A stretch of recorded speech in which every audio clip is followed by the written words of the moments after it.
Senator. Mr. President, I rise today in defense of dignity, our national dignity. Spokesperson of the Chinese Embassy recently lectured Filipinos and worse, Philippine officials on the limits of freedom of speech. We are told that criticizing a foreign head of state is completely unacceptable. Well, let me say this then, Mr. President. If you do not like how democracy works in this country, then you are free to leave the Philippines. Oh, Get lumayas ka na dito, ayup ka! the out. Get the fuck out of here! Motherfucking bitch! Yung mga ganyan po, hindi nagbibigay ng respeto, hindi mo rin dapat respetuhin. Pero si Baste, hindi. Iba ang paningin ni Baste. Subo ko, etits mo.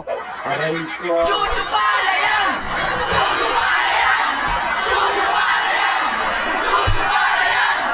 Chuchupala yan! Diba? Ganyan po ang senador.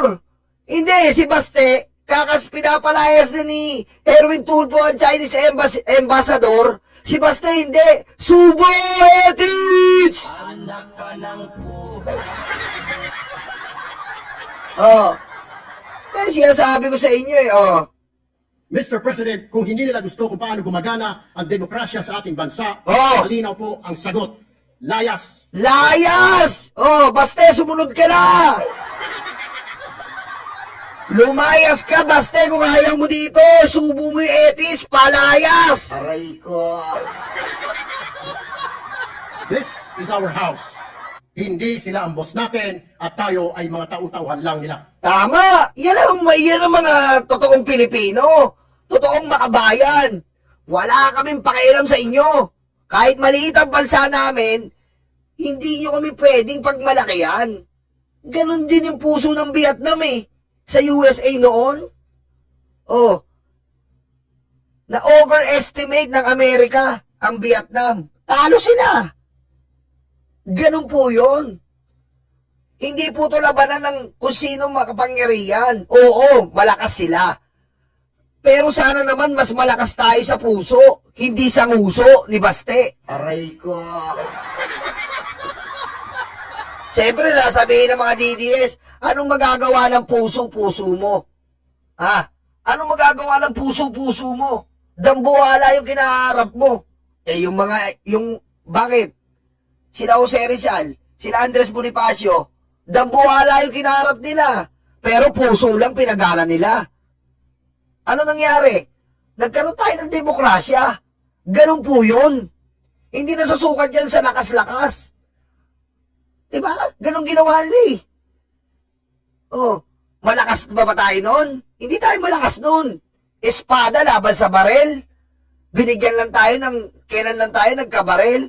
Pero pinagana ng mga bayani yung puso. Kasi, mas makapangyarihan ang puso, mas malaki to.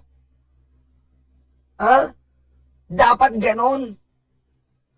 Hindi yung si Baste, susubo na yung ethics ng ambassador. Aray ko.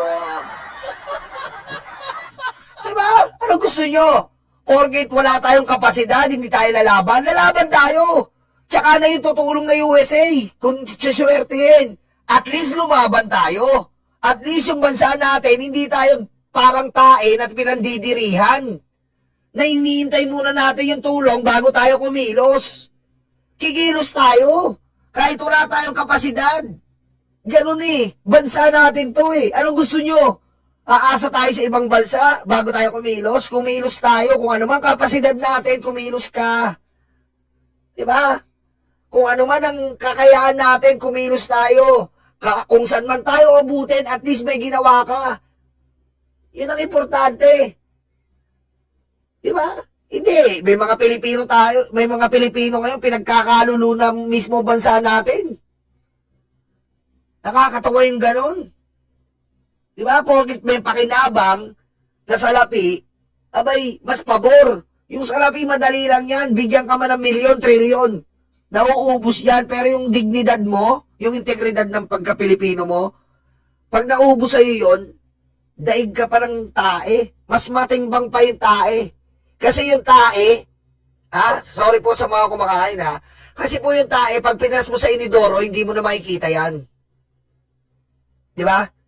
Yung tae, pag nilagay mo sa inidoro, binuhusan mo, hindi mo makikita. Pero yung ikaw, na pinagkalulumo mo yung sarili mong bansa, daig ka pa ng tae kasi ikaw, araw-araw ka makikitang babantot.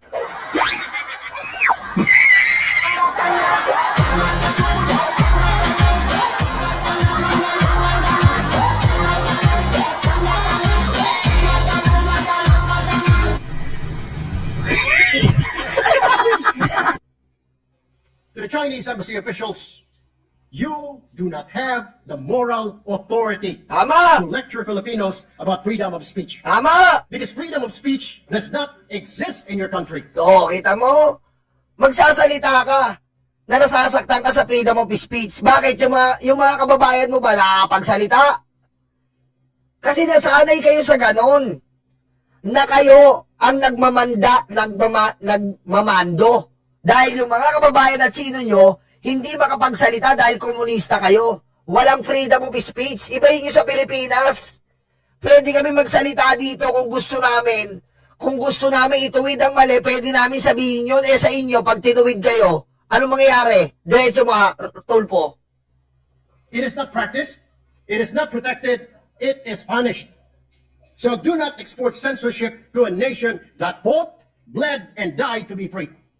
And another recent statement coming from the Chinese government threatening our officials of, quote, paying the price for making provocations and confusing right from wrong, unquote, pertaining to our claims at the West Philippine Sea. What is truly unacceptable is a foreign government acting as if it can police Filipino speech, intimidate Filipino officials, or shame Filipino into silence. Mr. President, our government officials spoke only the truth. They defended our sovereignty. They spoke as public servants of a democratic republic.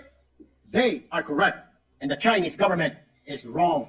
Oh. Wala silang karapatan na punahin ang malayang pagpapahayag sa ating bansa. Oh. Sa kanilang bansa, walang tunay na freedom of speech. Diba? Ganyan ba yung sasangayunan mo? Ha? Ganyan ba yung sasangayunan mo? Hindi tumatanggap ng argumento? Hindi tumatanggap ng diskusyon? Sila ang laging tama? Sila ang dapat masunod? Sila ang dapat magmando? Sila ang dapat talagang pakinggan palagi? Laging one-sided dahil sila ay komunista? Oh.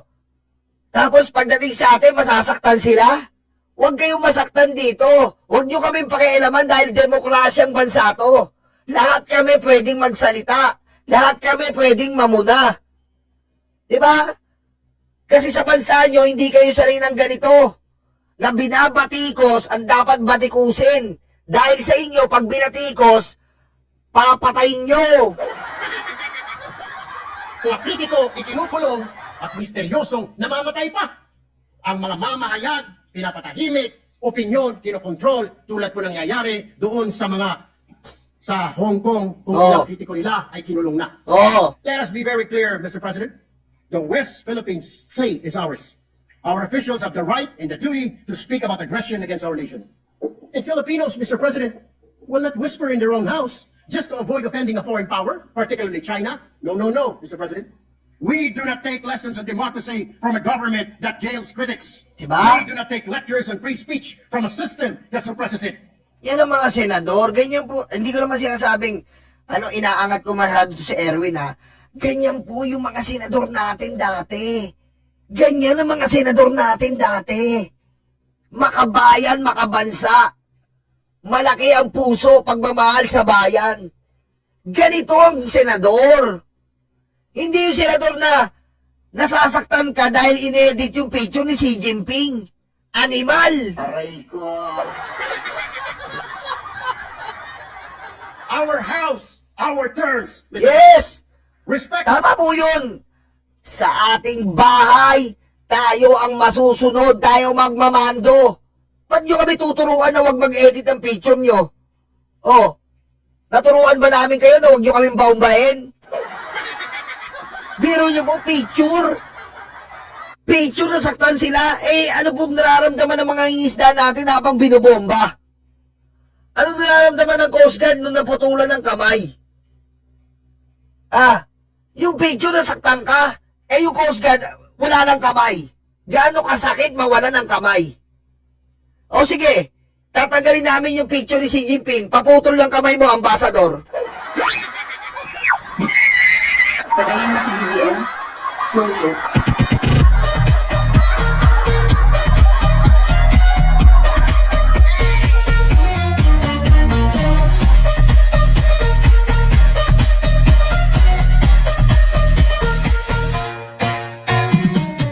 It's not demanded. It is earned and it is mutual.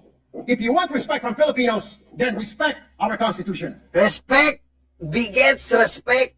Di ba? Pag marespeto ka, re-respetuhin ka. Pero pag kupal ka, ayun nga mahirap. Okay, kupal na kayo, mabait pa rin kami. Sa tutusin lang po ha, kinukupal na tayo. Anong ginagawa natin sukli? Mabait pa rin tayo. Sinasalo lang natin yung pambobomba. Pero mo hindi, naaatin niyo yun? Na yung may isda natin, sinasalo lang yung pambobomba? Oh. Ugaling bully yan eh. Gusto na siya lang ng bubuli, pero pag siya binuli, iyakin. Respect our officials, respect our freedom of speech, and respect the simple truth that this is not your country. Tama! Mr. President, the Filipino people are not afraid. We are not silent, and we will not be bullied, politely or otherwise. Thank you, Mr. President. Maraming salamat. Maraming salamat at magandang hapon sa ating lahat. Oh, ayan, baste, matuto ka ha. Hindi yung basta-basta ka sumusubo ng ethics. Ha? Matuto ka, baste. Hindi yung basta dumating yung ambassador, subo ethics ka agad para hindi kayo putulan ng pensyon. Aray ko.